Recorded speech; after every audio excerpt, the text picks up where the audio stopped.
Hello, আমি Rima. Welcome back to my channel. অনেক দিন পর তোমাদের সাথে একটা ব্লগ শেয়ার করব, মিনি ব্লগ। তো আমি চলে গেছিলাম দিদিভাইদের বাড়ি। তো গিয়েই দেখলাম যে রান্নাবান্না হচ্ছে। তো এই যে মা আগেই চলে গেছিলো, মা ফল দিচ্ছিলো, আমাকে প্রসাদ দিচ্ছিলো খাওয়ার জন্যে।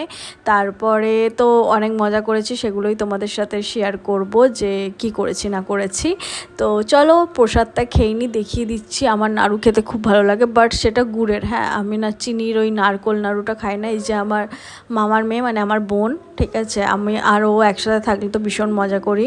তো ওই আমরা বেরোচ্ছিলাম জামাইবাবুর সাথে, একটুখানি বললো চলো বাজার যাব। তো যখন তিনজনে একসাথে হয়েছি তো বিশাল মজা হবে, এটাই স্বাভাবিক। তো দেখো সবার ঘরে ঘরে একটা পুজো হয়, কত মজা হয়, আনন্দ হয়। আমাদের বাড়িতেও পুজো হয়েছে, আমাদের বাড়ি পুজো হওয়ার পরেই গেছি। তো এই যে চলে যাচ্ছি এখন পেট্রোল পাম্পে, কারণ তেল শেষ হয়ে গেছে গাড়ির। বললো চলো যাওয়া যাক। আর সবথেকে বড় কথা, আমাদের এখানে এখন জুডিও করেছে ডানকুনিতে। উফ, আমি তো বিশাল খুশি, কি বলবো।